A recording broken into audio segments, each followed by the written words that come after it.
29, 16, 32, 176, 241, 43, 244, 120, 55, 137 এই কয়জন তোমরা হচ্ছে ঠিক 9টা পর্যন্ত 9টার ভিতরে জয়েন করছো।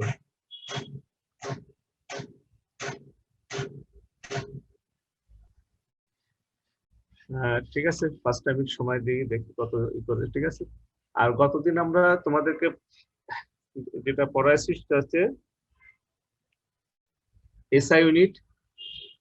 ঠিক আছে, এসআই ইউনিট একটা জিনিস গতদিন তোমাদের বলতে বাদ পড়ে গেছে, সেটা হচ্ছে কনভার্সন ফ্যাক্টর। যদি প্র্যাকটিক্যালি এটা বলা হয় রিপিটেডলি তোমাদের, তোমরা কি শুনতে পাচ্ছ? জি স্যার। আচ্ছা,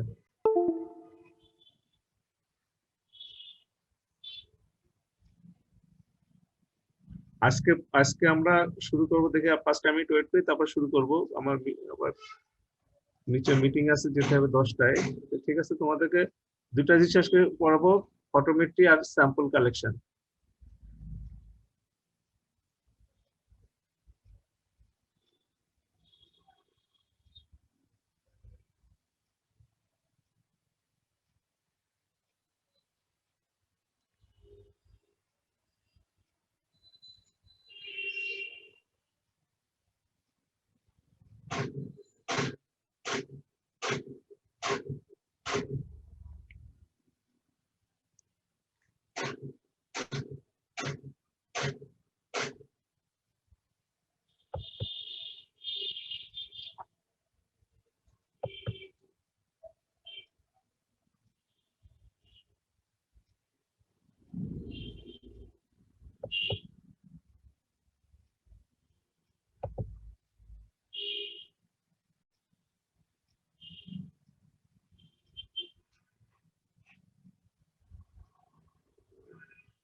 ঠিক আছে, 9টা 5 অলরেডি পার হয়ে গেছে, আমরা শুরু করে দিই। ঠিক আছে, ফটোমেট্রি।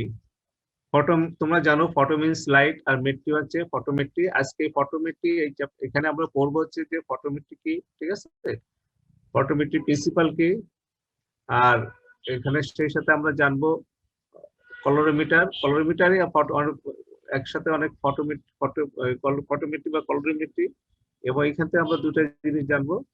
একটা হচ্ছে লাইট, ঠিক আছে, ফিল্টার ফটোমেট্রি, আর একটা হচ্ছে স্পেক্ট্রো photometry.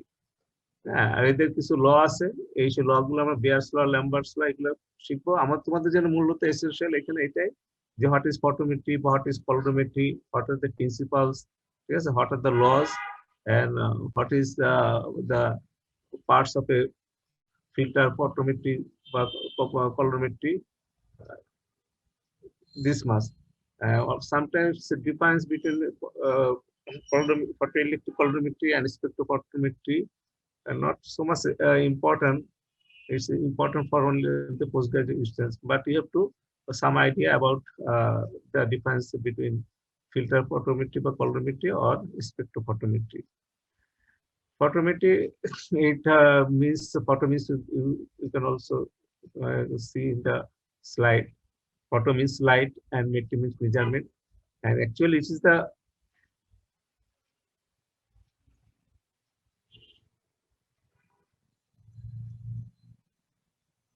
is the technique which measures the concentration of a substance in solution by adopting the property of that substance to be absorbed, transmitted, or emitted of light of definitive wavelength. At a particular wavelength, ঠিক আছে, কি পরিমাণ light সে absorb করতে পারবে, transmit করতে পারবে, অথবা সে এমিটও করতে পারবে। এটা দিয়ে আমরা এই প্রিন্সিপালটা ইউজ করা হয়, সেটাকে আমরা আসলে ফটোমেট্রি প্রিন্সিপাল হিসেবে ইউজ করি। আর যে ইনস্ট্রুমেন্টদেরকে মাঝে তাদেরকে আমরা এক কথায় ওভারঅল তাদেরকে আমরা বলি ফটোমিটার। নেক্সট, এই যে বললাম যে light, nature of light. Light আসলে কি তোমরা জানো, ফিজিক্সে পড়ছো, আগে পড়ছো, এটা যে ইলেকট্রোম্যাগনেটিক রেডিয়েশন এবং তার একটা পার্টিকুলার ফ্রিকোয়েন্সি এবং ওয়েভলেন্থ আছে, ঠিক আছে। আর আমরা যে এই যে ওয়েভলেন্থ যেগুলো আছে electromagnetic radiation, lot of electromagnetic radiation আছে, ঠিক আছে, 1 থেকে শুরু করে মানে কয়েক কোটি পর্যন্ত আছে। তা আমরা যে লাইট গুলো আমরা দেখতে পাই, যে কালার গুলো যে দেখি বিভিন্ন দিকে, ঠিক আছে, এটা একটা এই মানে যে লাইট ওয়েভ যেগুলো আছে, রেডিয়েশন গুলো আছে, এদের একটা নির্দিষ্ট রেঞ্জ পর্যন্ত আমরা দেখতে পারি, যাকে বলে ভিজিবল, মানে যেটা আমরা চোখে দেখি visible spectrum of electromagnetic radiation, এবং যেটা লেন্থ হচ্ছে 380 ন্যানোমিটার টু 750 ন্যানোমিটার। আর এই ন্যানোমিটারের ভিতরে যদি ওয়েভলেন্থ গুলো থাকে, তাদেরকে আমরা বিভিন্ন কালার হিসেবে দেখতে পারি। সবচেয়ে শুরু থেকে 380 থেকে যেমন শুরু করেছিলাম, আমরা দেখাবো violet, indigo, blue, green, yellow, orange and red. হ্যাঁ, ভিভ গিওর মনে রাখার জন্য সুবিধার একটা ফর্মুলা, তোমরা যেমন ইঞ্জিনিয়ারিং ফর্মুলা পড়ছো না, ক্লাসিফিকেশন অফ লিল, ঠিক আছে, অ্যামাইনো অ্যাসিডে তোমরা এরকম কিছু পড়ছো, মনোস্যাকারাইডে পড়ছো জিজিএফ, ডাইস্যাকারাইডিক, এমএলএস, ঠিক আছে। ঠিক তেমনি তোমাদের ভিজিবল স্পেকট্রাম লাইট তোমরা যদি মনে রাখতে চাও, কি কি এখানে আসলে আমরা কালার দেখতে পারি ভিজিবল রেঞ্জে, সেই কালার গুলো হচ্ছে ভিভ গিওর, ঠিক আছে, violet, indigo, blue, green, yellow, orange and red. আর এই 380 থেকে 750 এর বাইরে, কোন কোন বইতে 780 আছে, কোন বই যদি 300 থেকে 800 আছে, ইট ডাজন্ট ম্যাটার, তোমার কাছাকাছি বলতে পারলে হবে। এর নিচে বা এর উপরে যদি হয়, যত ইলেকট্রোম্যাগনেটিক রেডিয়েশন আছে, এগুলো আমাদের চোখে পড়ে না, আমরা নর্মাল চোখে দেখতে পারি না, ঠিক আছে। এবং সেইগুলোকে বলা হয় invisible spectrum of electromagnetic radiation, যেটা বিয়ন্ড মানে 380 নিচে অথবা 750 বা 800 যা বলো ন্যানোমিটারের উপরে হবে। এবং সেগুলোর ভিতরে কি আছে, একটা দুটা উদাহরণ তোমাদের জিজ্ঞেস করে, একটা আলট্রাভায়োলেট, একটা ইনফ্রারেড। আলট্রাভায়োলেট আছে নিচের দিকে আর ইনফ্রারেড আছে উপরের দিকে, মানে 380 নিচে হলো আলট্রাভায়োলেট। আর এটাকে আমরা একটু ইলাবোরেটলি যদি দেখাইতে চাই, জাস্ট আমাদের ভিজিবল রেঞ্জ যদি তোমরা দেখো, এইখান থেকে এতটুকু, মানে এটা 380 থেকে 750 এই রেঞ্জের ভিতরে। কালার গুলো এইভাবে তোমরা যে ভায়োলেট, ঠিক আছে, ইন্ডিগো, ব্লু, ঠিক আছে, তোমরা যদি ওইভাবে আসো, এইভাবে কালার গুলো একবার রেড পর্যন্ত শেষ হয়ে যায়। হ্যাঁ, আমাদের ভিজিবল ওয়েভলেন্থ হচ্ছে এইটুকু। নিচের দিকে এইদিকে যত আসবা, ওয়েভলেন্থ যত কমবে, সেখানে হচ্ছে আলট্রাভায়োলেট রেড। এক্স রে যেগুলো আছে সেগুলো আমরা দেখতে পাই না, রেডিয়েশন, ঠিক আছে, এটা এক্স রে। গামা রেস আরো মানে যেগুলো ওয়েভলেন্থ কম, আর ওয়েভলেন্থ যখন বাড়তেছে, ঠিক আছে, 780 পরে 50 পরে infrared, radar, FM, TV, short wave, তোমার রেডিওতে শোনা শর্ট ওয়েভ, ওটা একটা রেডিয়েশন। ঠিক আছে, দেখো তো রেডিয়েশনে কোথাও তুমি সাউন্ড পাচ্ছ, রেডিয়েশনে কোথাও তুমি আবার কালার পাচ্ছ, দেখতে পাচ্ছ। ঠিক আছে, এইভাবে বিভিন্ন ভাবে তোমাকে স্টিমুলাস আমাদের আসলে এই মানে খুব একটা ন্যারো রেঞ্জের ভিতরে আমরা দেখতে পাই। এই যে ন্যারো রেঞ্জের ভিতরে তোমরা এখানে খেয়াল করতেছে এই 380 থেকে সামথিং, পরের স্লাইড দেখাবো, দেখালে তোমরা এটা বুঝতে পারবে। সেটা হচ্ছে 380 নিচে যখন চলে যাব তখন আমরা আলট্রাভায়োলেট রে বলি, তার নিচে আছে তোমার দেখছো এক্স রে, তার নিচে আছে গামা রে। যা 380 নিচে চলে গেলে শুরুতে আমাদের ইনভিজিবল হয়ে যাবে। 380 থেকে 440 পর্যন্ত যদি এটা ওয়েভলেন্থ হয়, এই ওয়েভলেন্থ যদি আমরা দেখতে চাই সেটা কালার দেখো ব্লু। ঠিক তেমনি 440 থেকে 500, এটা কোন কোন বইতে একটু ভ্যারি করবে। ঠিক আছে, ব্লু এরকম এক একটা দেখো 500 থেকে 580 এই পর্যন্ত যদি ওয়েভলেন্থ থাকে আমরা সেটা মোটামুটি গ্রিন দেখতে পারবো। আর 580 থেকে 600, 600 থেকে 620 এরকম মোটামুটি 750 পর্যন্ত আমরা রেট দেখবো। এরপরে যে 750, এখানে 800 থেকে শুরু করেছে, আসলে কোন কোন বইতে 800 আছে, 800 আর উপরে যদি চলে যায় তখন সেটা আমরা চোখে দেখবো না, তখন তাদের কিছু নামকরণ করা হয়েছে, যেমন ইনফ্রারেড সবগুলাই। তারপর ঠিক আছে, তোমরা এই জাস্ট একটু দুইটা জিনিস আমাদের জিজ্ঞেস করবো, ভিজিবল রেঞ্জ কত, আলট্রাভায়োলেট বলতে কত বুঝো, আর ইনফ্রারেড। আলট্রাভায়োলেট সমান 380 নিচে, আর ইনফ্রারেড হচ্ছে 750 বা 800 উপরে ন্যানোমিটার যদি বেশি হয়। এখন একটা জিনিস খেয়াল করছো যে এখানে 380 থেকে 440, ঠিক আছে, এই দেখো 80 থেকে 40 কত, 60, এখানে ওয়েভলেন্থ ডিফারেন্স কত, 80 থেকে 40, 60, এখানে 60টা 381, 382, 384, এরকম 390, 401, 402, 401, 440 পর্যন্ত এরকম এতগুলো ওয়েভলেন্থ হতে পারে। কিন্তু এতগুলো ওয়েভলেন্থ সবগুলো কালার দেয় মোটামুটি ভায়োলেট। ঠিক তেমনি 440 থেকে 500 পর্যন্ত এতগুলোর প্রত্যেকটা যদি যে কোনো ওয়েভলেন্থ থাকুক না কেন সেটা দিকে হচ্ছে ব্লু, একটু ভ্যারি করবে একটু কালার। ঠিক আছে, তারপরে আসলে তোমার এরকম ভাবে দেখো, এগুলো হচ্ছে আমরা বলি ব্রড রেঞ্জ। ব্রড মানে কি ব্যাপক, ব্যাপক রেঞ্জ। এই ব্রড রেঞ্জেও আমরা একটা মানে একটা জাস্ট একটা কালার, ওভারঅল একটা কালার পাই। হ্যাঁ, এর পরে আমরা দেখবো যে এটা হচ্ছে যে জাস্ট এমনি যদি আমরা দেখি একটা ভিজুয়াল ভাবে এইভাবে দেখি, এইভাবে আমরা দেখতে পারি। এই ওয়েভলেন্থ তোমরা কি জানো, এটা আর যাবো না। এখন কলরিমেট্রিটা আসলে কি, আগে বলছিলাম যে কলরিমেট্রি মিন্স মেজারমেন্ট অফ কালার। আর কলরিমিটার কি, ঠিক আছে, একটা অ্যাপারেটাস, ঠিক আছে, যেটা একটা মানে একটা সলিউশনে আমরা সোজা কথা particular frequency of visible light আছে কিনা এটা বোঝা যাবে কালারটা দেখে আমরা, এবং সেই কালার দেখেই আমরা বুঝতে পারবো যে ওর ভিতরে কি পরিমাণ একটা সলিউটের কনসেন্ট্রেশন আছে। এখানে কতগুলা কলরিমেট্রিক প্রিন্সিপাল বা কিছু নিয়ম যেটা আছে, সেখানে একটা হচ্ছে এক মিনিট। হ্যাঁ নাসিম ভাই, একটু ক্লাস নিচ্ছি, পরে কথা বলেন নাসিম ভাই। হ্যাঁ দেখছি দেখছি। ঠিক আছে, এখানে একটা শব্দ হচ্ছে মনোক্রোমাটিক লাইট। মনো মানে কি এক, ক্রোম মানে হচ্ছে কালার, এক কালারের লাইট। ঠিক আছে, কি হবে, the original intensity passes through a solution, it may be, যদি একটা লাইট আমরা একটা সলিউশনের ভিতরে ওয়াটারই মনে করে ভিতরে যদি পাস করি, ঠিক আছে, সেই লাইটটা যদি সেই সলিউশনটাকে তুমি দেখো যে পুরো সাদাই দেখাচ্ছে, বুঝবা যে এই লাইটটা টোটাল এর ভিতরে যায়নি। আর যদি ওই লাইটটার কালার কালো হয় তাহলে ওই সলিউশনটা পুরা মানে পুরাটাই সে অ্যাবজর্ব করবে কালোকে, ওই সলিউশন সে হয়ে যাবে ব্ল্যাক। তারপরে আমাদের হোয়াইট আর ব্ল্যাক কিন্তু আমরা যে বেসিক 7টা কালার পেলাম তার ভিতরে নেই, তাহলে আমরা আরো 2টা কালার পেলাম। হোয়াইট মানে হচ্ছে যে আসলে ওর ভিতরে কোনো লাইটই আসে মানে আর মানে ওয়েভলেন্থ ঢুকেইনি তোমার সলিউশনের ভিতরে। আর যখন ব্ল্যাক দেখবা তখন বুঝতে যতগুলো ওইখানে ওই কালারে যত ছিল প্রত্যেকটা ওয়েভলেন্থই ওর ভিতরে চলে আসছে সবগুলা মিলে। ঠিক আছে, আর এরপরে বিভিন্ন যদি কালার হয়ে বুঝবা যে এটা রেড কালারের লাইট আসছে এই বিভিন্ন কালারে। আর এই যে ট্রান্সমিটেড ডিটারমিনটা স্পেসিফিক কালার মানে কি পরিমাণ ট্রান্সমিট হলো এটা দিয়ে আমরা বুঝবো, এর ভিতরে যে লাইটটা পাস করতেছে ওইটা থেকে বুঝবো যে আমরা কালার চেঞ্জ হবে। যদি টোটালি না ঢোকে হোয়াইট কালার, যদি পুরাটাই সে অ্যাবজর্ব করে নেয় একটু বের করতে না দেয় তাহলে সে ব্ল্যাক কালার। আর যদি কিছু সে বেরোইতে পারে তাহলে বোঝা যাবে যে এখানে সবগুলা মিলে নেয়, এখানে কিছু কিছু কম আছে। এটা একটা কিউবেট মানে এখানে একটা এই কিউবেট মানে এর ভিতরে একটা সলিউশন আছে, আমরা লাইটটা পাস করাই, পরে আমরা দেখি যে যদি এটা পুরো সাদাই দেখা যায় বুঝতে হবে কোনো লাইটের ভিতরে ঢুকে দিই, যদি কালোটা পুরোটা লাইটের ভিতরে অ্যাবজর্ব হয়ে গেছে। আর যদি সাদা কালো না দেখে যে ওই যে 7টা কালার বললাম দেখো, তখন বুঝবো যে কিছু কিছু ওয়েভলেন্থ লাইট এখানে অ্যাবজর্ব হয়েছে, বাকিটা বেড়ে গেছে। কোনটা অ্যাবজর্ব হয়েছে সেটা কালার আমরা সেটা বুঝতে পারবো। এখন আসছে যে মনোক্রোমাটা বললাম না, যে মনো এক ধরনের লাইট, এই এক কালারের লাইট তৈরি করার জন্য আমাদের যে ন্যাচারাল যে লাইট আছে এর ভিতরে তো 7টা রং আছে আমরা জানি, তাই না? এটা মিক্স হয়ে কখনো সাদা কখনো কালো, এটা ডিপেন্ড করবে আমাদের তো কিভাবে এই করতেছে। তো এখন আমাদের আসলে উদ্দেশ্য থেকে একটা ওই যে 7টা কালার যে বললাম, আমরা এই 7টা কালারকেই আলাদা করতে পারি। কিভাবে করতে পারি? তো এই আলাদা করার জন্য টোটাল লাইটকে আমরা ফিল্টারে দিই। ফিল্টারকে ভাগ করা থাকে ন্যানোমিটার অনুযায়ী, ঠিক আছে? ধরো তোমার 340 থেকে 400, 380 থেকে 440, 440 থেকে 500, এরকম ভাবে হয়তো আমরা 7টা ফিল্টার এরকম রাখলাম। এখানে দেখা যাবে যে এই ফিল্টার উদ্দেশ্য একটা, যে ওয়েভলেন্থ যেগুলো আছে সেগুলো আজকে ফিল্টার করবে।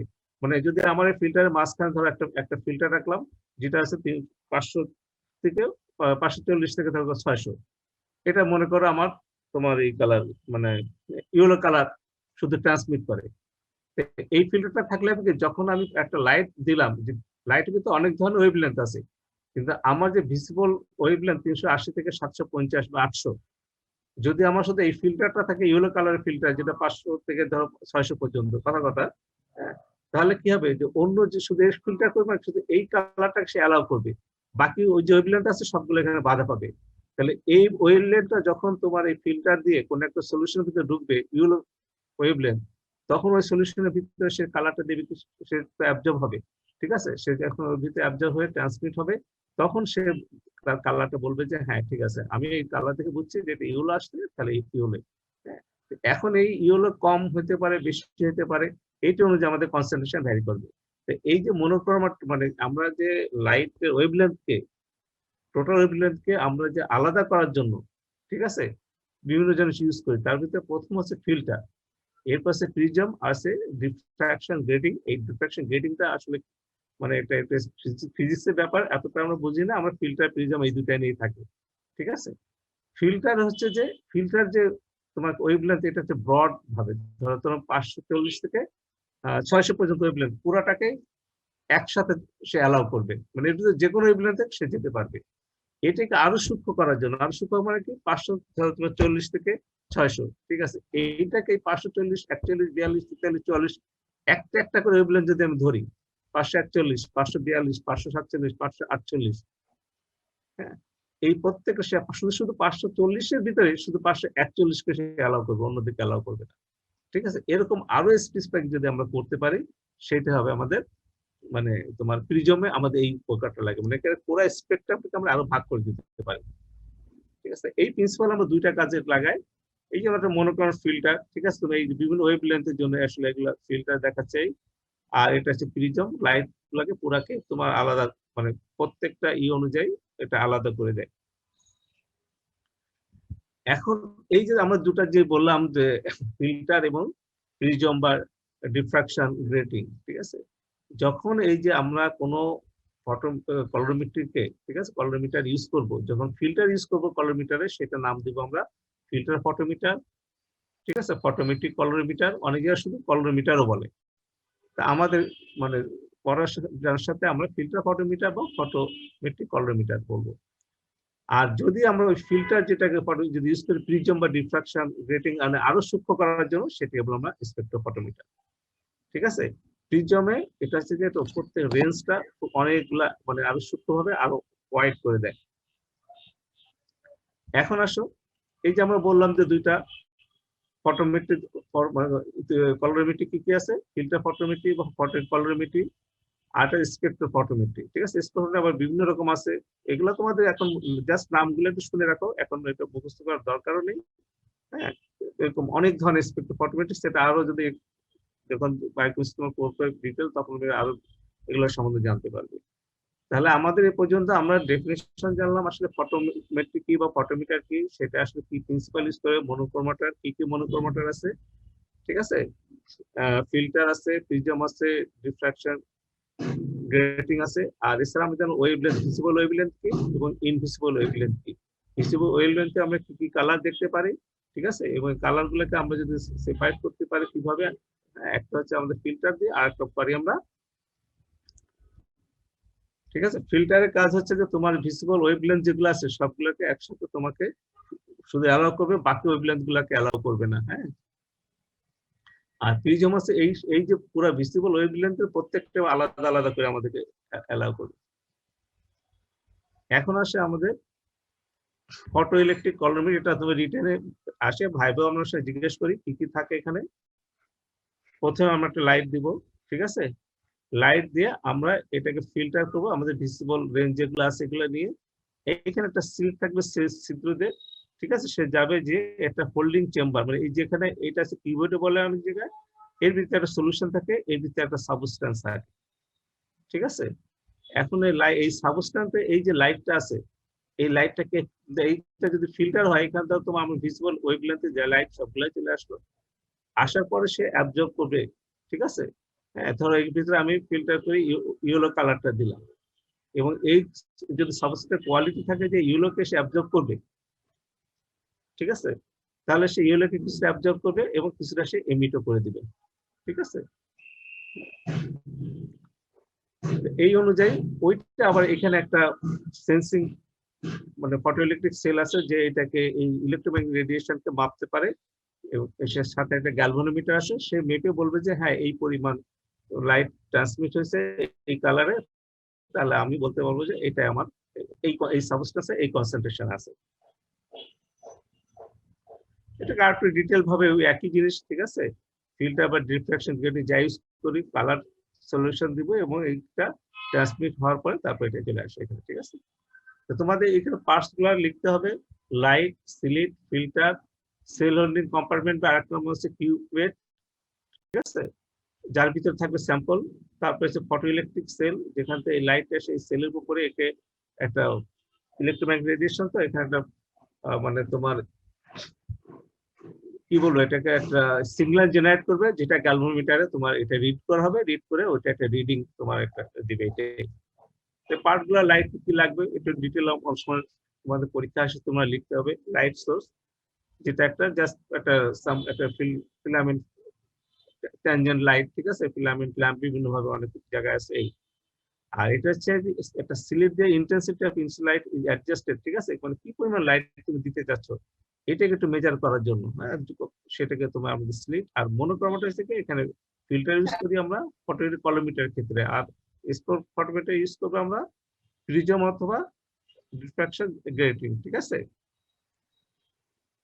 মানে এই যে মনোক্রোমেটার একটা কাজ হলো, এটা তো পুরো স্লিটটা তুমি লাইট কম বেশি এটাকে কন্ট্রোল করলা, আর মনোক্রোমেটার সাথে একটা সিঙ্গেল মানে টাইপ অফ ওয়েভলেন্থ থাকে এটাকে অ্যালাউ করবে। এইখানে হচ্ছে তোমার ফিল্টার আর এই প্রিজমের পার্থক্য, এটা এই যে ফিল্টারে ওয়েভলেন্থের রেঞ্জটা, যদি এখানে বলছে সিঙ্গেল ওয়েভলেন্থ, এই ওয়েভলেন্থে একটা রেঞ্জ থাকে, একটা ধরো 540 থেকে 500, আর ইসের ক্ষেত্রে এটাকে আরো আমরা স্পেসিফাই করে ফেলতে পারি এই তোমার মনোক্রোমেটার, ঠিক আছে।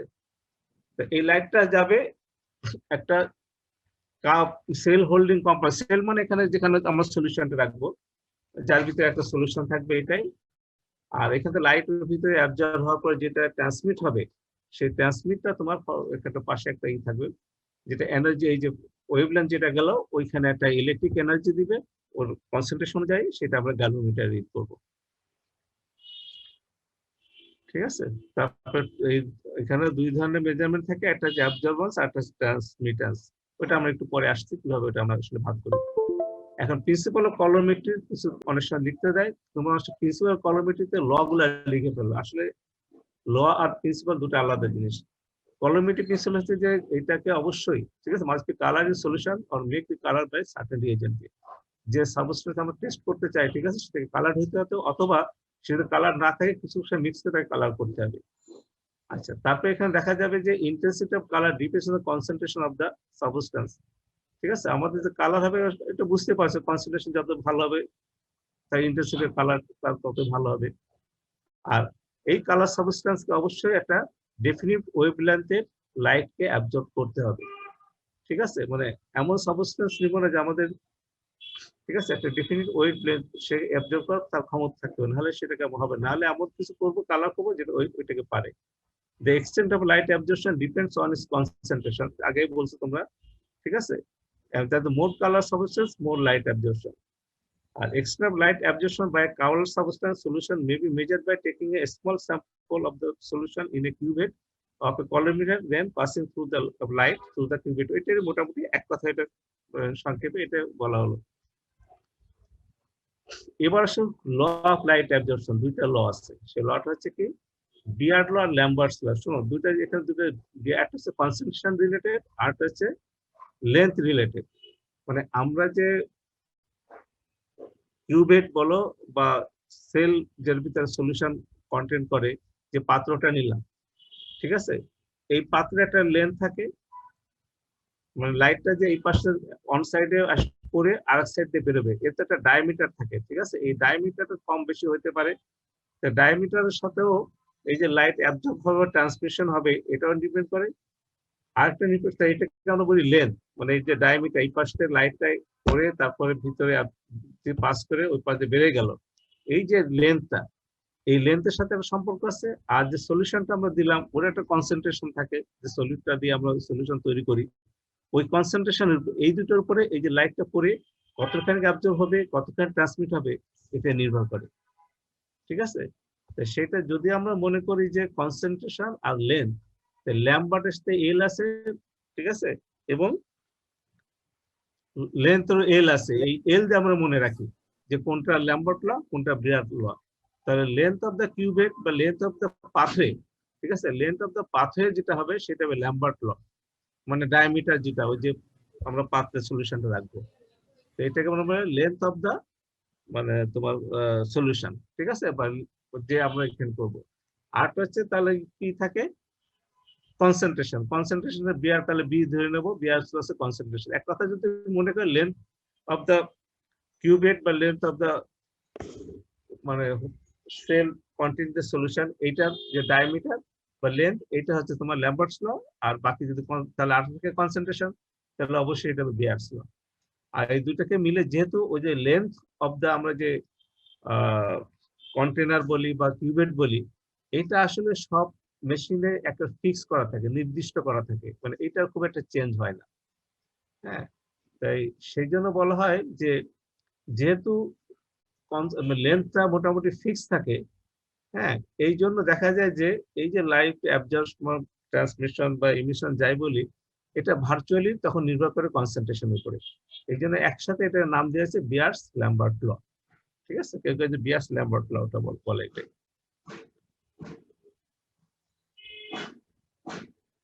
এখন এইখানে তোমাদের মাঝে মাঝে একটা কনফিউশন হয়, সেটা হচ্ছে যে তোমাদেরকে বুঝতে হবে একটা লাইট পড়লো, এটা হচ্ছে ইমিনেন্ট লাইট, ঠিক আছে, বা ইনকামিং লাইট যেভাবে তোমরা বলো, তারপরে ভিতরে অ্যাবজর্ব হবে, তারপর হবে ট্রান্সমিশন হবে, সেটা বেড়ে যাবে, ঠিক আছে।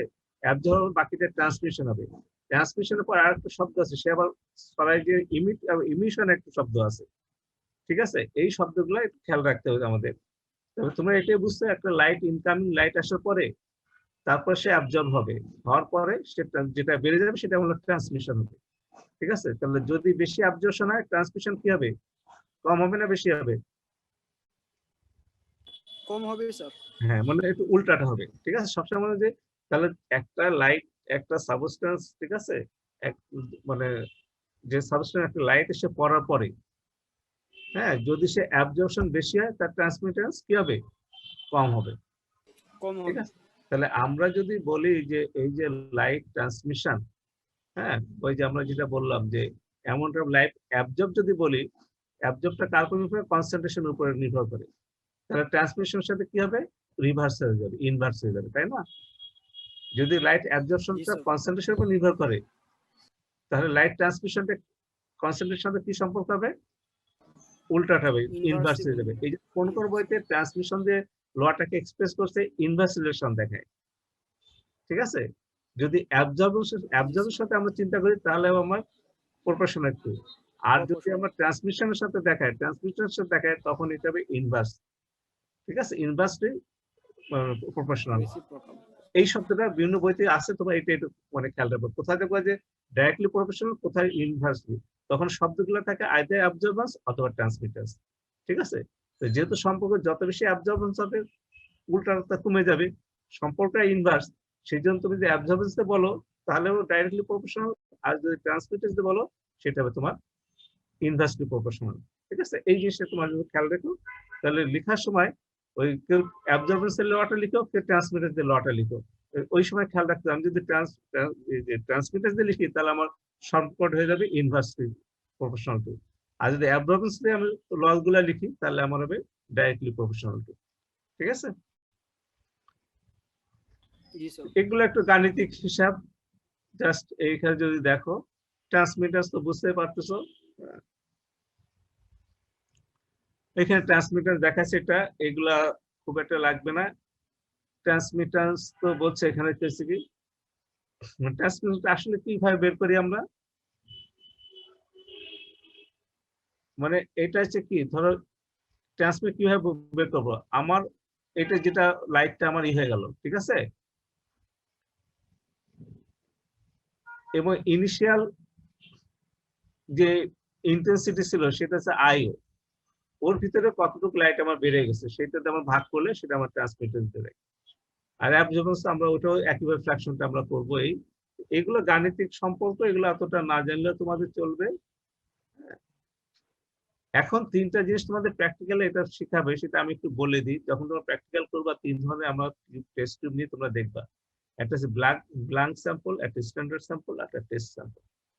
ঠিক আছে, তো এই স্ট্যান্ডার্ড স্যাম্পল যেটা বলি বা স্ট্যান্ডার্ড, এইটা তোমাদের আমরা ভাবে প্রায় জিজ্ঞেস করি, এটা স্ট্যান্ডার্ড বলতে কি বুঝো, মানে আমি যখন একটা আননোন জিনিস কম্পেয়ার করব, ঠিক আছে, তখন আমরা একটা নোন জিনিস দিয়ে সবসময় কম্পেয়ার করি। এই যে আমরা বাজারে যে বিভিন্ন জিনিস, সবজি কিনতে গেলা, তাই না, ঠিক আছে, চাউল কিনতে গেলা, কিভাবে তোমরা এটা কিভাবে চাউল কিনো, এটা মেজার করো কিভাবে, একটা নোন একটা তোমার পরিমাপের যন্ত্র আছে, কেজি হোক, ঠিক আছে, এইটাতে মেজার করো যে ওই চাউলটা কি পরিমাণ আছে। ঠিক তেমনি কোন সলিউশনের কনসেন্ট্রেশন যখন আমরা মাপবো, তখন একটা নোন একটা সলিউশন নেবো যার কনসেন্ট্রেশন আমরা জানা আছে, তার সাথে আমরা তুলনা করে কম্পেয়ার করে আমরা আমাদের টেস্ট স্যাম্পলে এটা করব। ঠিক আছে, তো এইটা করার জন্য আসলে ওই যেটা নোন স্যাম্পল যেটা থাকে সেটাকে আমরা বলি স্ট্যান্ডার্ড স্যাম্পল।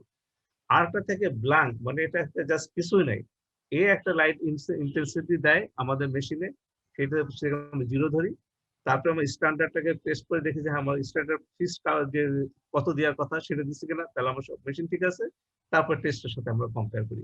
এইটা তিনটা টেস্ট টিউব থাকে। বিশেষ করে তোমাদেরকে আমরা স্ট্যান্ডার্ড স্যাম্পল বলতে কি বুঝে এটা আমাদের জিজ্ঞেস বলতে, এটা মানে আমরা যে সাবস্টেন্সের কনসেন্ট্রেশন মেজার করব, ঠিক আছে, এরকম একটা নন সাবস্টেন্স যা কনসেন্ট্রেশন জানা আছে সেটাই আমাদের স্ট্যান্ডার্ড। এগুলো তোমাদের আর খুব একটা লাগবে না। এখন স্পেকট্রোফটোমিটার যেটা বলছিলাম যেখানে ইউজ করা হয়, ঠিক আছে, এখানে হচ্ছে আরো মানে ওই নির্দিষ্ট ওয়েভলেন্থ, তোমার যেমন 440 থেকে 500 হচ্ছে আমরা ফিল্টার, এতগুলো ওয়েভলেন্থ একটা কিছু যাবে। আর এখানে প্রিজমের মাধ্যমে বা রিফ্র্যাক্টের মধ্যে এই ওয়েভলেন্থ আরো মানে ই করা হয়, মানে সূক্ষ্ম বা ই করা হয়, মানে স্পেসিফাই করা হয়। ধরো 540 থেকে 600, এখানে দেখো 542 নম্বর ওয়েভলেন্থ কোনটা, 543 নম্বর ওয়েভলেন্থ কোনটা। এটা কেন করা হয়, ধরো তোমার বিলিরুবিন, আমি কথা উদাহরণ যে বিলিরুবিন, ক্রিয়েটিনিন, ঠিক আছে, তারপর ধরো তোমার ইউরিয়া, তিনটাই মনে করো, ঠিক আছে, এরা তিনটাই তোমার ওই 540 থেকে 600 ন্যানোমিটার, ধরো ইয়েলো কালার, তিনটাই ইয়েলো কালার দেয়। এখন এতে হবে কি, তুমি তিনটার ভিতরে ইয়েলো কালার দিবে, তুমি হয়তো বুঝতে পারবে তিনটাই থাকতে পারে, হ্যাঁ, এবং তখন কালার লাইট ইয়েলো, মোর ইয়েলো, ডিপ ইয়েলো, এভাবে তুমি একটা ধারণা করে নিবা যে এটা এরকম হতে পারে। এর আগে আমরা কি করি, একটা কেমিক্যাল টেস্ট করাই দিই, মানে কেমিক্যাল ইউজ করি যাতে আমরা ইউরিয়াটাই শুধু আমাদের ওই কালারটা দিতে পারে, ক্রিয়েটিনটা ওই কালার দিতে পারে। তখন আমরা যদি দেখি যে এটা নিচ্ছে তাহলে কনসেন্ট্রেশন বলি। কিন্তু তারপরে হয় কি, এগুলোর ভিতরে একটু 19-20 হতে পারে। এটাকে আরো স্পেসিফাই করার জন্য না, ঠিক আছে, এই যে 540 থেকে 600, ঠিক আছে, এর ভিতরে তিনটা সাবস্টেন্স কালার আসতে পারে। আচ্ছা দেখি 541 কে আসতে পারে, 570 কে আসতে পারে, 500 মানে 90 কে আসতে পারে। এই তিনটা দেখা, এই তিনটা আবার ভ্যারি করে, যদিও তিনটা একই কালার দেয় কিন্তু ওয়েভলেন্থ তিনটা ভ্যারি করে। তাহলে আমি যদি কোনো একটা জিনিস 590 রেঞ্জ যদি কালার পাই, তাহলে বুঝে এটা আমার ইউরিয়া। 570 যদি আমি জানি পাই, ওইটা এইভাবে আরো স্পেসিফাই করা হয় স্পেকট্রোফটোমিটারে। ঠিক আছে, তো ওখানে প্রিন্সিপাল একটি ল্যাম্প থাকবে, এখানে আমাদের লেন্স থাকবে, মনোক্রোমাটার হিসেবে আমরা দিব হচ্ছে তোমার প্রিজম বা ঠিক আছে, একই রকম স্যাম্পল কিউবেট থাকবে। আর এই যে অ্যাম্পলিফায়ার বা ইলেকট্রিক যেটা থাকবে এবং রিড আউট করবো আমরা গ্যালভানোমিটারে। ঠিক আছে, এখন হচ্ছে তোমাদের মাঝে মাঝে জিজ্ঞেস করা হয় তোমাদের এখানে এতগুলা তোমাদের জানা লাগবে, শুধু একটাই জানা, কতগুলো ইম্পর্টেন্ট জিনিস দেখবা যে মনোক্রোমাটা হচ্ছে এখানে ফিল্টার ইউজ করি, এখানে প্রিজম বা রিফ্রাকশন গ্রেটিং ইউজ করি। ঠিক আছে, আর এখানে ওয়েভলেন্থ যেগুলো থাকে আমি বলে এখানে একটা ব্রড ওয়েভ, মানে অনেকগুলো ওয়েভলেন্থ একসাথে থাকতে পারে, এখানে ব্যান্ডটাকে ন্যারো করে দিই, 540 থেকে 600 না করে হয়তো 540 থেকে 550 করে দিলাম। ঠিক আছে, 560 থেকে 565 করে দিলাম, 590 থেকে 595 করে, এরকম ন্যারো করে ফেলি আমরা। এই রিলেশনে এখন অনেকগুলো কথা আছে, তোমাদের এই দুটা জিনিস তোমাদের মনে রাখতে হবে। হ্যাঁ, অ্যাকুরেসি অবশ্যই তোমার, যেহেতু এটা আরো ন্যারো করছে, অ্যাকুরেসি সবচেয়ে ভালো হবে তোমার স্পেকট্রোফোটোমিটারে, এবং সেই জন্য সেন্সিটিভও বেশি হবে। লাইট এখানে এলইডি, ট্যানজেন্ট লাইট, এগুলা এতটা তোমাদের না জানলে হবে। ঠিক আছে, এখানে হচ্ছে ওয়েভলেন্থটা ফিক্স থাকে, আর একটা আমরা রেঞ্জটা একটু আলাদা আলাদা করে ফেলতে পারি। আর এইখানে আপনি মজার বিষয়, ভিজিবল রেঞ্জ শুধু ইউজ করতে পারবো আমরা কলোরিমিটারে, যেহেতু আমরা কালার দেখবো। আর এখানে যেহেতু আমাদের ওয়েভলেন্থের সাথে সম্পর্ক, আলট্রাভায়োলেট ভিজিবল কিছু কিছু রেঞ্জ আছে যেটা আমাদের স্পেশাল ফটোমিটার দিয়ে আমরা সাধারণত মেশিন কিন্তু এটাকে কালারটাকে রিড করতে পারে। ঠিক আছে, হ্যাঁ, মানে আলট্রাভায়োলেট ভিজিবল ইনফ্রারেডে কিছু কিছু জিনিস পারে, সেগুলো আমরা করতে পারি আরো সফিস্টিকেটেড টেস্টের জন্য। তো ঠিক আছে, মোটামুটি এটা হলো ফটোমেট্রি। আর এখন নেক্সট তোমাদেরকে আমি দেখাবো একটু স্যাম্পল কালেকশন। তোমার একটা টপিক আছে স্যাম্পল কালেকশন। এখানে তোমাদের ভাই এটার ভিতরে কিছু ইম্পর্টেন্ট কোশ্চেন জিজ্ঞেস করা হয়, স্যাম্পল কি, স্পেসিমেন কি, তারপরে সিরাম কি, প্লাজমা কি, এই সম্বন্ধে ভাই হঠাৎ করে জিজ্ঞেস করে, দেখা যায় তোমরা এগুলা বলতে পারো না। আমরা এখন সেটা একটু এসে আসি।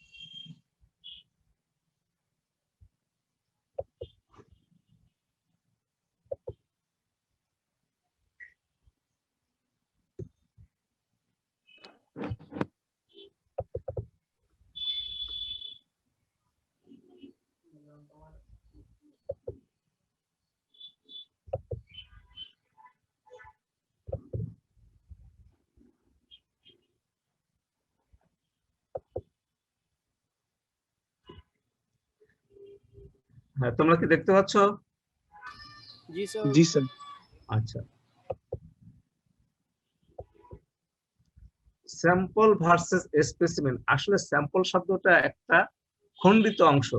এটা শুধু তোমার যে আমাদের এই ল্যাবের কাজ ইউজ করি না, এটা আমরা যখন বায়োস্ট্যাটিক্স বা ক্যালকুলেশন, ম্যাথমেটিক্স, অনেক জায়গায় স্যাম্পল শব্দটা ইউজ হয়। ঠিক আছে, ঠিক তেমনি আমাদের এই টেস্টিং পারপাজেও স্যাম্পল শব্দটা ইউজ হয়। স্যাম্পল এক কথা হচ্ছে যে এটা হচ্ছে স্মল পোর্শন, একটা true representation of large population. ঠিক আছে, আর সেটা হতে পারে যে কোনো ম্যাটেরিয়াল হতে পারে, বডির অংশ হতে পারে। এটাকে আমরা যখন হিউম্যান বডি বা টিস্যু বা যে কোনো মানে ইসের সাথে আমরা করি, এরকম একটা স্যাম্পল নিই, সেই স্যাম্পলটাকে আমরা তখন স্পেসিমেন বলি। ঠিক আছে, তাহলে স্পেসিমেন আর স্যাম্পলের খুব একটা পার্থক্য নেই। স্যাম্পল হচ্ছে একটা মানে ব্রড টার্ম, যেটা স্মল প্রপোর্শন যে কোনো একটা রিপ্রেজেন্ট করবে, সেটা ম্যাটেরিয়াল হোক, বডি হোক, যাই হোক। আর ল্যাবরেটরি স্পেসিমেন বলতে আমরা তাই বুঝাবো, ঠিক আছে, এটাও একটা স্যাম্পল ম্যাটেরিয়াল অফ মানে পেশেন্টস টিস্যু, ফ্লুইড আর other material derived from the patient, এবং যখন সেটা ইউজ করা হবে laboratory analysis, examination, study. Urine স্যাম্পলও বলতে পারো, ইউরিন স্পেসিমেন বলতে পারো, টিস্যু স্পেসিমেন বলতে পারো। টিস্যুর ক্ষেত্রে আমরা স্যাম্পল বলি না, স্পেসিমেন বলি, কিন্তু স্যাম্পলকে স্পেসিমেন বলা যাবে। ঠিক আছে, তো এখন যেটাই হোক, তোমাদের একটু কনসেপশন থাকলে হবে, যখন আমরা কোনো কিছু টেস্ট করার জন্য, সেটা আমাদের একটা মানে পেশেন্টের বডি ফ্লুইডের টিস্যু যে কোনো জিনিস, সেটাকে আমরা স্পেসিমেন বলতে পারি। ঠিক আছে, ইউরিন স্যাম্পল ওটাকে স্যাম্পলও বলতে পারি। বুঝা গেছে এটা? জি স্যার। এখন স্যাম্পল কালেকশন বলতে কি বুঝো? স্যাম্পল কালেকশন হচ্ছে কি, বা স্পেশাল কালেকশন যাই বলো, procedure required for obtaining the required amount of fluid or tissue for laboratory examination. মানে তুমি একটা টেস্ট করতে চাও, ঠিক আছে, তুমি মনে করতে চাও তোমার ব্লাডে এখন সেরাম ক্রিয়েটিন লেভেল কত বা blood glucose fasting blood glucose level কত, এটা তুমি জানতে চাও, তাই না? তো জানতে হলে তোমার একটা সার্টেন অ্যামাউন্ট ব্লাড নিতে হবে, যদি ইউরিন নিতে হবে। তো যে প্রসিডিউরের মাধ্যমে আমরা এই কাজগুলা করি টেস্ট করার আগ পর্যন্ত, সেটা তোমার স্যাম্পল বা সিভি কালেকশন। ঠিক আছে, এবং এর ভিতরে কি কি আছে? ইনক্লুডস হ্যান্ডলিং, লেবেলিং তুমি যে করবা, প্রসেসিং, অ্যালিকুয়েটিংটা ওই যে ছোট ছোট টিউবে যে রাখি আমরা, এটা স্টোরেজ, ট্রান্সপোর্টেশন, এতগুলা জিনিস ইনক্লুড করি। প্রত্যেকেই যদি কোনো সমস্যা হয়, তোমার ভুল করো, তোমার রেজাল্ট যাবে স্টাডি সেটাকে তোমাকে মানে রং রিপোর্ট দিতে পারে। ঠিক আছে, বেশি আসলে এখন এইটুকু উদ্দেশ্যে কি আমরা কেন এই যে স্যাম্পলিংটা এইগুলো করি টেস্টিং এর জন্য, সেটা কি জন্য? এই স্যাম্পলিং টেস্টিং এর মাধ্যমে আমরা কি করতে পারবো, যে আমরা একটা ডায়াগনোসিস করতে পারবো এবং সেটা আমাদের ডায়াগনোসিসের চিকিৎসা করতে পারবো। তারপরে স্যাম্পলিং টেস্টে আমাদের যে ড্রাগ আমরা খাচ্ছি, ঠিক আছে, এই ড্রাগটা কম না বেশি খাচ্ছি, ব্লাড কনসেন্ট্রেশন আমরা সেটা মনিটর করতে পারি। একটা পেশেন্টের তার ডিজিজ প্রোগ্রেশন কি অবস্থা আছে, এটা ভালো থেকে সেটা আমরা বুঝতে পারি। ঠিক আছে, এবং আমরা ইন্টারভেনশন কি চিকিৎসা দেবো না দেবো সেটা হচ্ছে যেমন আমরা গাইড ট্রিটমেন্টটা করতে পারি। এটা জাস্ট ব্রড কথা। এখন এই যে আমরা স্যাম্পল যখন একটা কালেক্ট করবো, আমাদের কতগুলো জিনিস খুব মানে ইনফরমেশন আমাদের খুব মাস্ট, সেগুলো হতে হবে যে কখন আমরা স্যাম্পলটা নিব। এখন আমি চাচ্ছি একটা পেশেন্টের একটা, ধরো তোমার বাবা বা মার ফাস্টিং ব্লাড গ্লুকোজ করবো, এখন তুমি কি এটা দুপুরবেলা করবা বা কবে করতে চাও? তাহলে তোমাকে এক্সপায়ার করতে হবে। যদি আমি ফাস্টিং তাহলে অবশ্যই সকালে করতে হবে। কিছু কিছু হরমোন টেস্ট আমরা যখন করি, ওটা আবার টাইম অনুযায়ী ভেরিয়েশন হয়। কর্টিসল যেমন আমরা দুপুরের দিকে করতে চাই, ঠিক আছে, এরকম টাইম। তোমার আমরা যে স্যাম্পল নিব, কোন টাইম নিব, এটা আমাদের সম্বন্ধে একটা রাখতে হবে। ঠিক আছে, এবং যদি তুমি ব্লাড গ্লুকোজ করো, ফাস্টিং করতে চাও, ঠিক আছে, এর আগের দিন যদি একটা ডায়াবেটিক পেশেন্ট থাকে, সে খুব বেশি খায়, তার সুগার বাড়বে। আবার সে চালাক যদি খাবে না, সুগার কমবে, তোমাকে একটা ফলস ইনফরমেশন দিয়ে দিতে পারে। ঠিক আছে, অনেক সময় কিছু ডায়েটের জন্য একটু ব্লাড হোক, ইউরিন হয়, যেমন বিটরুট খেলে ইউরিন কালার লাল হয়ে যায়। তুমি একটা পেশেন্ট বিটরুট খেয়ে আসলে ইউরিন তুমি দেখলে লাল, আপনার তো রক্ত যাচ্ছে, তুমি তার ডায়েট হিস্ট্রি নিলা না। ঠিক আছে, তো এই জন্য ডায়েটের রিসেন্টলি ডায়েট খেয়েছে বা কোনো ওষুধ খেয়েছে কিনা, সেগুলো তোমাকে জানতে হবে। বিশেষ করে ইউরিন টেস্টের সময়, হ্যাঁ, মেয়েদের যদি মেনস্ট্রুয়েশন পিরিয়ডের একটা খুব একটা মানে যে কিডনির সমস্যা, ঠিক আছে, এখন একটা মেনস্ট্রুয়েশন মেয়ে সেহেতু ইউরিন দেয় ওই সময় মেনস্ট্রুয়েশন সময়, তাতে এমনি আরবিসি পাবা। এখন তাই বলে যে না, আপনার ইউরিন আরবিসি, আপনার অবস্থা বেশ ভালো না, আপনার কিডনির সমস্যা দেখা দিচ্ছে। কত এই জন্য তোমার হিস্ট্রিটা নিতে হবে, যে তুমি স্যাম্পলটা নিয়েছো, এখানে কিছু অ্যাডিশনাল পেলে এটা তার ওই সময়ের সাথে রিলেশন আছে কিনা, বা তুমি তাকে অ্যাভয়েড করবে যে আপনি একই সময় ইউরিনটা দিয়ে না, পরে দেন। আর যদি দিতে হয় তাহলে তুমি হিস্ট্রিটা যা থাকবে তুমি এটাকে ইন্টারপ্রিট করতে পারবে। ঠিক আছে, স্মোকিং এর সাথে অনেক প্যারামিটার গুলো আছে, তোমার জানবে যে ই হয়। আর মেডিকেশন বলা, মেডিকেলও তোমাকে ভ্যারি করবে, মেডিকেল ইলনেস কিছু ভ্যারি করে। আবার স্টোরেজ, তুমি স্যাম্পল নিয়ে কি স্টোরেজে রাখছিলা ল্যাব করোনা 18 পর্যন্ত, এই স্টোরেজটি কত না হওয়ার জন্য সেই স্যাম্পল গুলা কিছু ক্ষতি হয়ে গেছে, ড্যামেজ হয়েছে কিনা, সেটাও এই ইনফরমেশন গুলো আমাদের মোটামুটি রাখতে হয়। শোনো, এখন এই চ্যাপ্টারটা মূলত তোমাদের একটু একটা আইডিয়া দেওয়ার জন্য, ক্ষেত্রে খুবই কোশ্চেন আসে না, স্যাম্পল কালেকশন খুব একটা আসে না তোমাদের, যেটা ভাইবা মূলত চলে আসে এখানে। ঠিক আছে, তোমার এখানে যেটা দেখবে এর 3টা ছবি। ঠিক আছে, এর 3টা হচ্ছে তোমার আলট্রা ফ্রিজার। তোমাদের ধারণা আছে কত পর্যন্ত আলট্রা ফ্রিজ করা যায় বলো তো? অবশ্যই ছবিতে নিচে লিখে দিচ্ছে, এটা আছে দেখো, এগুলো আছে 140 থেকে -220। আমরা এই যে কোভিড ভ্যাকসিন আসছে না, -89, কিন্তু অন্য জায়গায় 140 টু -220 ডিগ্রি পর্যন্ত আছে। ঠিক আছে, আমাদের দেশের জন্য তো এখনো লাগবে না, 70 আছে, অনেক বড় বড় মানে রেফারেন্স ল্যাবে আমাদের -70 -20 পর্যন্ত আছে। এগুলো জাস্ট একটু ছবি। এখন যেগুলো আগে বলছিলাম, যে যদি একটা স্যাম্পল কালেক্ট করতে হয় তোমাদের সঙ্গে, আমরা একটা পেশেন্টের স্যাম্পল নেব, সেই দিন ব্লাড হোক, যেই স্যাম্পল নেই, কি কি আমাদের মাথায় রাখতে হবে? একটা হচ্ছে সাফিসিয়েন্ট অ্যামাউন্ট মানে অ্যাপ্রোপ্রিয়েট মানে করতে হবে। ঠিক আছে, তোমাকে নিতে হবে এবং কন্টামিনেট করা যাবে না। ঠিক আছে, যদি তোমাকে কোনো ব্যাকটেরিয়াল কালচার করতে হয়, ব্যাকটেরিয়াল টেস্ট করতে হয়, সেটাকে অবশ্যই তোমাকে হতে হবে, হ্যাঁ, স্টাইল হতে হবে। স্টাইল মানে জীবাণু হতে হবে, ঠিক আছে? আর কি কি জিনিস তোমরা করবা, লেবেলিংটা খুব ইম্পর্টেন্ট, মানে একটা অ্যাপ্রোপ্রিয়েট। তুমি ধরো একটা পেশেন্টের ইউরিন টেস্ট করতে চাও, রিপোজিশন হলো ব্লাডের, তাহলে তোমার কি হবে, তুমি নামটাও সব লিখলা কিন্তু উপরে লিখছে ব্লাডের, পাঠাই দিলা তুমি ইউরিন, ঠিক আছে? তাহলে কি রেজাল্ট আসবে? তুমি ইউরিন টেস্ট করে ইউরিন স্যাম্পল নিবা, ঠিক আছে? তুমি আবার যখন ব্লাডের টেস্ট করবা, বায়োকেমিক্যাল টেস্ট আছে, হিমাটোলজিক্যাল টেস্ট আছে, হরমোনের টেস্ট আছে, ঠিক আছে? এখন তুমি কোনটা করতে চাও? ভাইরোলজিক্যাল টেস্ট আছে। এখন তোমাকে তো যদি ভাইরোলজি টেস্ট করতে হয়, ভাইরোলজি ফর্ম নিবা, তুমি ভাইরোলজি টেস্ট করে বায়োকেমিস্ট্রি ফর্ম নাও, তুমি তো ঠিক মতো করতে পারবে না। হ্যাঁ, তো সেই জন্য এক যে ফর্মটা তোমাকে নিতে হবে। হ্যাঁ, কি বলবে? আচ্ছা, এক যে ফর্মটা তোমাকে নিতে হবে এবং সেই সাথে তোমার কি করতে হবে, পেশেন্টের নাম, তার জেন্ডার, তার আইপি মানে তোমার নাম্বার, আইডি নাম্বার, এবং কোন ধরনের স্টুডেন্ট সেগুলো লেখা থাকবে, কবে কখন নিচ্ছে সেটা লেখা থাকবে, এবং কে এটাকে নিয়ে পাঠাচ্ছে তারও তোমারই থাকবে, ঠিক আছে? একটা স্পেসিফিক সিগনেচার থাকবে। এইটাকে তোমার যদি একটা দেখো, এই যে তুমি সুন্দর একটা পেশেন্টের নাম লেখা থাকবে, আইডি নাম্বার থাকবে, টেস্ট অর্ডার থাকবে, টাইম ডেট কালেকশন থাকবে, এবং কালেক্টর যে কালেকশন তার একটা সই থাকবে যে আসলে কে কালেক্ট করছে, যাতে ভবিষ্যতে কোনো সমস্যা তাকে ধরা যায়। আর এখন আমাদের সব জায়গায় বারকোড ইউজ করা হয়, ঠিক আছে? এই দেখো, এই যে বারকোডটা দেখতে পাচ্ছ, এই যেগুলো হচ্ছে বারকোড। একটা টেস্ট টিউবে থাকে, এটা নাম্বার লিখে দাও, তুমি পাঠিয়ে দাও, এটা মেশিনে স্ক্যান করে নিয়ে বুঝে যে এই নাম্বারটা ওইখানে অটোমেটিক চলে যায়। তখন আর মানে একসাথে একটা মেশিনে এখন 90টা 100, মানে কোনো মেশিন 96টা স্যাম্পল একসাথে দেওয়া হবে। তুমি এটা লিখলা, বারকোডের সুবিধা হচ্ছে এটা তো কম্পিউটার জেনারেট, এটা তোমার চেঞ্জ হবে না সিগন্যালটা। হাতে লিখলা মুছে গেল, ওই 96টা ঘুরতে ঘুরতে কোনটা তুমি হাতে লিখছিল মুছে গেল, কিন্তু বারকোডে ওই সমস্যাটা হয় না, ওটা ফিক্স থাকে, তুমি অ্যাট দ্য এন্ড তুমি অ্যাকুরেট রেজাল্টটা পাবে। তো এইটা জাস্ট একটা ছবি এরকমই। হ্যাঁ, তুমি একটা স্যাম্পল নিয়ে একটা বারকোড লাগাই দিলা, ঠিক আছে? বারকোডটা নিয়ে ওই ওই মেশিনে তাকে বারকোড অনুযায়ী এই স্যাম্পলের বারকোড এটা এর রেজাল্টটা মেশিনটা জেনারেট করে দিল। তো এই যে রুল গুলা তোমার, ঠিক আছে? আহ তখন যদি তুমি একটা স্যাম্পল নিলে, এখানে ঢাকা মেডিকেল করা যাচ্ছে না, তুমি করতে করতে করতে চাও, আচ্ছা তুমি আইসিডি করতে চাও, আচ্ছা ঠিক আছে, আপনি নিয়ে চলে যান আইসিডিআরবি। হ্যাঁ, ওই ভদ্রলোক নিয়ে চলে গেলেন, যার পরে উনি রাস্তা এসে মনে গেল, ভুলে গেছেন তো কোথায় যাবেন। এখন ভাই আমার তো এরকম দিতেছিলাম, এরকম বললেন, সে তো দালালায় তার পরিচিত এসে একটা ক্লিনিকে নিয়ে চলে গেল।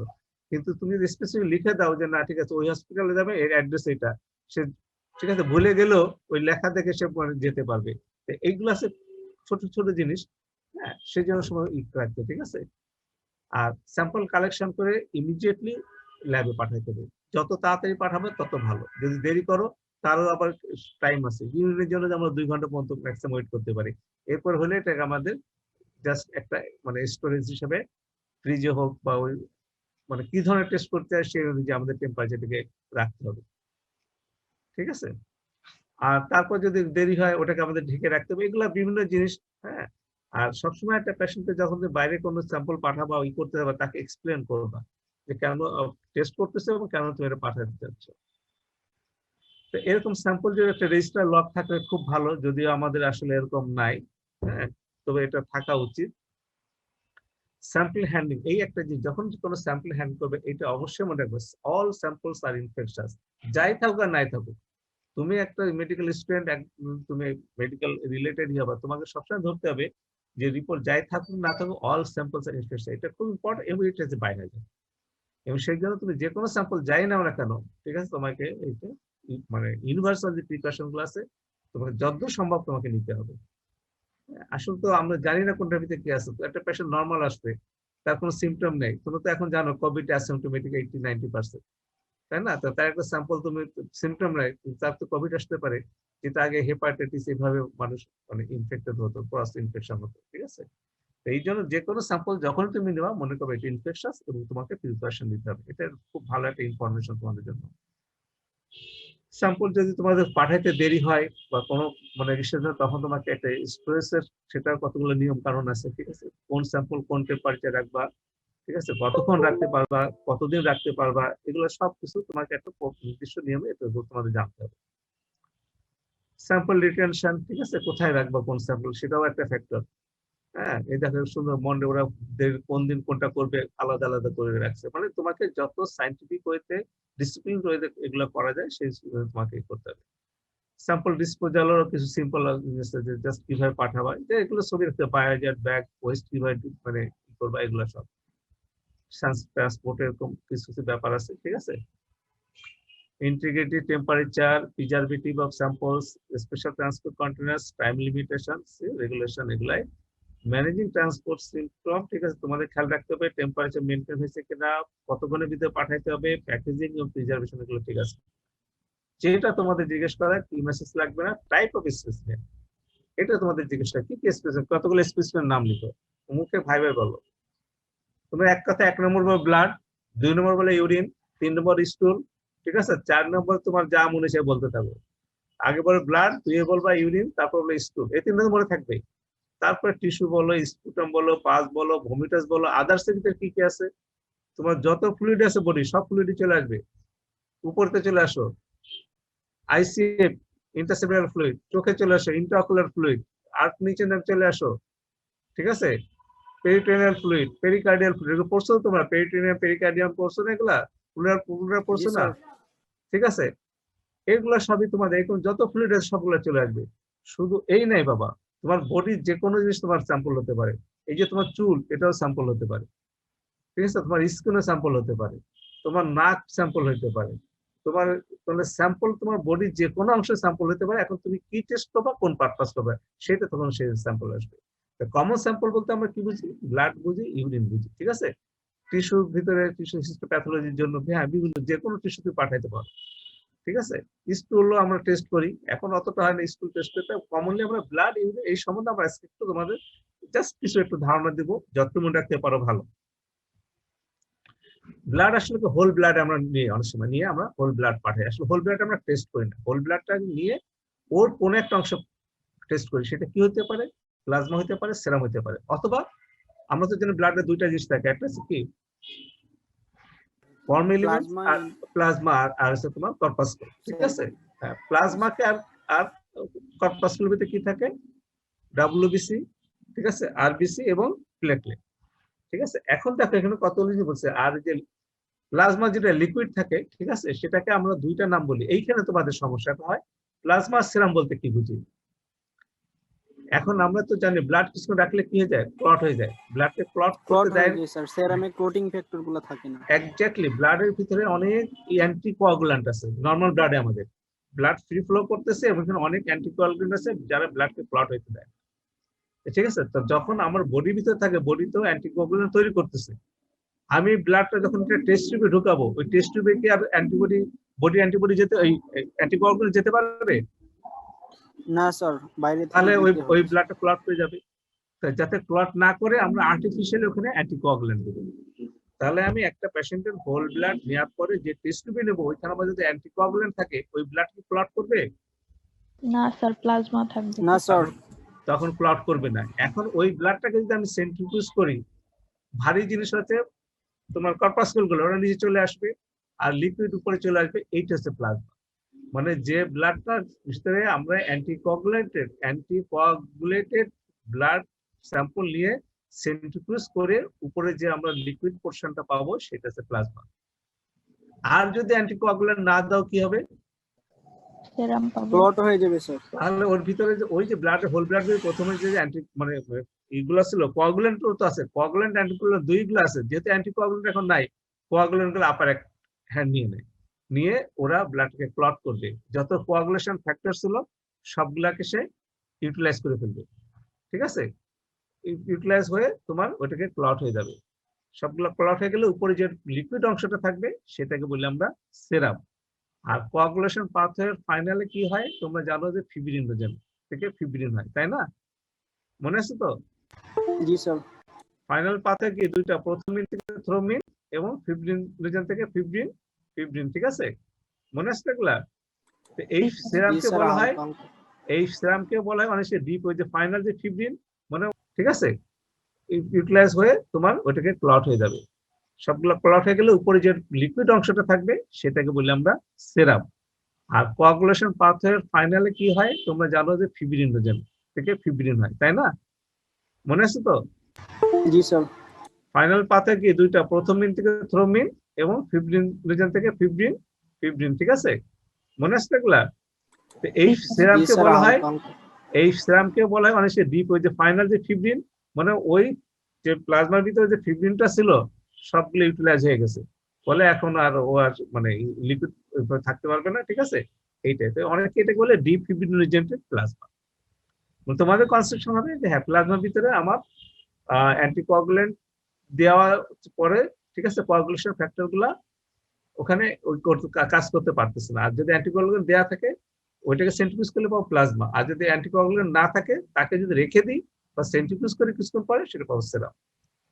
আর এই যে সেলগুলা বললাম ডব্লিউবিসি তে নিউট্রোফিল খুব আমাদের টেস্টে লাগে না, আমাদের লিম্ফোসাইট ইনভেরিয়েবলি টেস্ট লাগে, কারণ আমরা যদি ক্যান্সার ব্লাড ক্যান্সার বলি না, ঠিক আছে, ক্যান্সার সেলগুলা মূলত মূলত যে একই মানে লিউকেমিয়া যেগুলো বলে দুই ধরনের, ডব্লিউবিসি রিলেটেড আছে, মূলত লিম্ফোসাইট রিলেটেড আছে, ঠিক আছে। আর ইরিথ্রোসাইট আরবিসি দেখে আমরা অ্যানিমিয়া দেখা বোঝার জন্য, প্লেটলেট আমরা কনসেন্ট্রেটেড বিভিন্ন কাজে করছি। এই আমাদের ব্লাড স্পেসিমেন আসলে তোমাদের মনে করে একটা মানে পার্টিকেলস গুলো, তার কিন্তু তোমাদের দুইটা ইম্পর্টেন্ট মনে থাকে, প্লাজমা এবং সেরাম। প্লাজমাটা কি, সেরাম কি, ঠিক আছে। হোল ব্লাড যদি অ্যান্টিকোয়াগুলেন্ট নিয়ে তাকে আমরা সেন্ট্রিফিউজ করে সেপারেট করি লিকুইড পোর্শন, সেটা প্লাজমা। আর যদি অ্যান্টিকোয়াগুলেন্ট না দিয়ে কিছুক্ষণ ওয়েট করি বা সেন্ট্রিফিউজ করি রাখার পরে যে ক্লট হওয়ার পরে যে লিকুইড অংশটা থাকবে সেটা হচ্ছে সেরাম। এই জিনিসটা তোমাদের মনে রাখতে হবে বাবা। তারপর এগুলো কিছু কথাবার্তা, তোমার যদি অল্প ব্লাড নিতে চাও সিরিঞ্জে নিলা, আর যদি অনেকখানি ব্লাড নিতে চাও তাহলে তোমাদের ইভাকুয়েটেড টিউব সিস্টেম আছে অটোমেটিক যেটা বলি, ওইটা দিয়ে নেওয়া যায়, ঠিক আছে।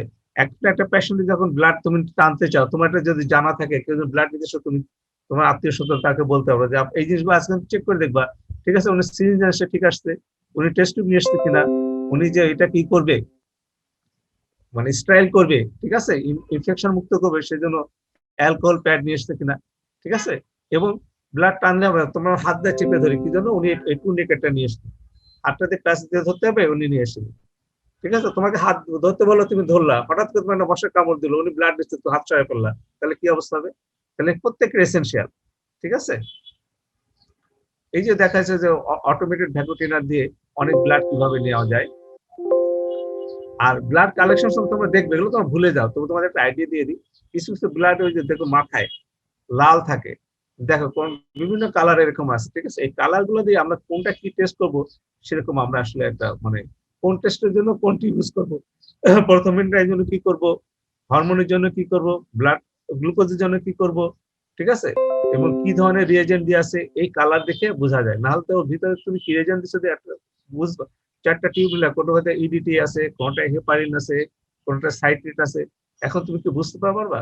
আর লেখা পড়তে গেলে অনেক সময় না হইতে পারে, কিন্তু কালার টিউব কালার দিয়ে আমি বুঝে দেবো যে এটার ভিতরে এটা আছে, এটার ভিতরে এটা আছে, এটার ভিতরে এটা আছে, এটার ভিতরে কিছু নাই, ঠিক আছে। এই সুবিধাগুলো আছে। কিন্তু তোমরা যখন বিভিন্ন কালারের টিউব দেবো তখন তো বুঝে নেবা যে এগুলোর কোনো একটা উদ্দেশ্য আছে, যে আসলে কোন টেস্টের ভিতরে কি আছে এবং কোন টেস্টের জন্য কোন স্যাম্পল নিতে হবে, ঠিক আছে। এই কনসেপশনটা একটু নিয়ে নাও। এই যে বিভিন্ন বলছে কি কেস, এগুলো তোমার এখন মনে না রাখলে চলবে। এই যে যে জিনিসগুলো বলছিলাম, যে একটা ব্লাড নেওয়ার পর জাস্ট আইডিয়া নাও। সময় কত আছে দেখি, তোমাদের শেষ করতে পারবো, হ্যাঁ হয়ে যায়, ও প্রায় শেষ। আচ্ছা আমি আর বেশি যাব না। এই যে হোল ব্লাড নিলা, ঠিক আছে, তারপর তুমি ব্লাডটাকে কি করলা, সেন্ট্রিফিউজ যদি করো, সেন্ট্রিফিউজ করার পরে কি দেখবা যে নিচে তলা নিয়ে আসবে সেলগুলো, উপরে থেকে গেলো লিকুইড পোর্শনটা, ঠিক আছে। আচ্ছা তারপর এই উপরে যে লিকুইড পোর্শনটা জি সরাই স্যার ফেললাম, প্লাজমা বা যাই বলো, যদি অ্যান্টিকোয়াগুলেন্ট দিয়ে থাকো প্লাজমা, অ্যান্টিকোয়াগুলেন্ট না থাকলে সেরাম। নিচে থাকলো তোমার দুইটা ই থাকে, এটা আরো পরের ছবিতে ভালো আছে।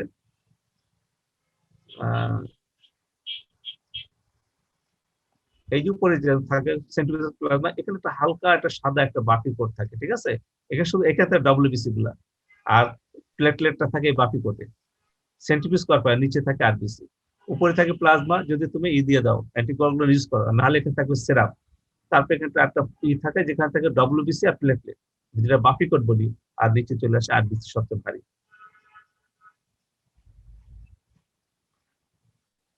ইউরিন কালেকশন সম্বন্ধে কতগুলো জিনিস তোমরা জেনে নাও। First morning, random, fractional time, চার ধরনের আমরা ইউরিন বলি। ফার্স্ট মর্নিং ঘুমিতে শোবার প্রথমে যে ইউরিনটা দিবা সেটা ফার্স্ট মর্নিং স্যাম্পল।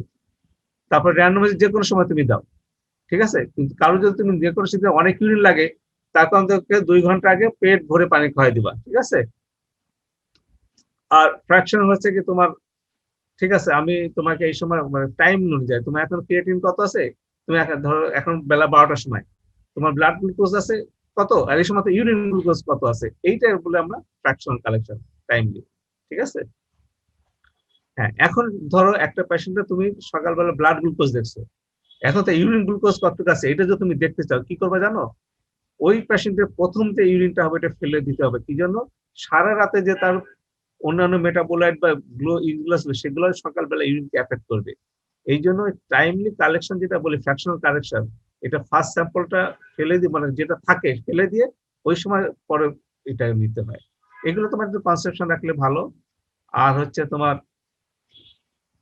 আর যেটা বলা হয়েছিল তোমার ফ্র্যাকশনাল করেছে টাইম কালেকশন, মানে কত ঘন্টা, 24 ঘন্টা ইউরিন করতে চাও, 12 ঘন্টা ইউরিন কালেকশন করতে চাও, সাধারণত 24 ঘন্টা আমরা করি। এগুলো ইউটিপি, টোটাল প্রোটিন, ঠিক আছে, মূলত এগুলো তোমরা জানবেই। তো ঠিক আছে, তোমাদের টাইমও শেষ মোটামুটি। কারো কোনো কোশ্চেন আছে?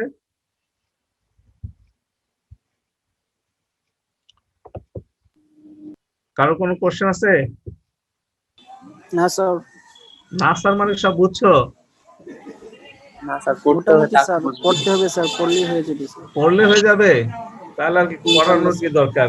হ্যাঁ, সেই কনসেপশন আছে। না স্যার বুঝছি স্যার, অনেক কিছু বুঝছি স্যার। স্যার এগুলো প্র্যাকটিক্যালি দেখতে পারলে ভালো হতো। ফটো মেটেরিয়ালস দেখতে হবে ঠিক মতো আর কি। হ্যাঁ, তোমরা খুলুক ইনশাল্লাহ, তখন তো এগুলা দেখবা, আমাদের সাথে যোগাযোগ করবা। তো ঠিক আছে বাবা, আজকে একটু তো ভালো থেকো সবাই। এই যে তোমার অ্যাটেন্ডেন্স এগুলা কিন্তু কাউন্ট করা হবে, ঠিক আছে, ক্লিয়ারেন্সের জন্য ঝামেলা হবে। বাকিদের বললো নেক্সট ক্লাসগুলো যেন অ্যাটেন্ডেন্স, কারণ আমরা এগুলো সবটা রেকর্ড করা থাকে, তো অ্যাটেন্ডেন্স আমরা পেয়ে যাচ্ছি, এবং আমরা ওই রোল তোমাদের যে হাজিরা যেটা আছে এট দা এন্ড কত পার্সেন্ট পাস এটা কিন্তু আমরা কালেক্ট করবো, এবং ক্লিয়ারেন্সের জন্য কোনো সমস্যাটা অনেকে বলে দেবো। ঠিক আছে, তো ঠিক আছে, ভালো থেকো। জি স্যার। জি স্যার, আসসালামু Thank you, আলাইকুম স্যার। স্যার। আসসালামু আলাইকুম। আসসালামু আলাইকুম স্যার।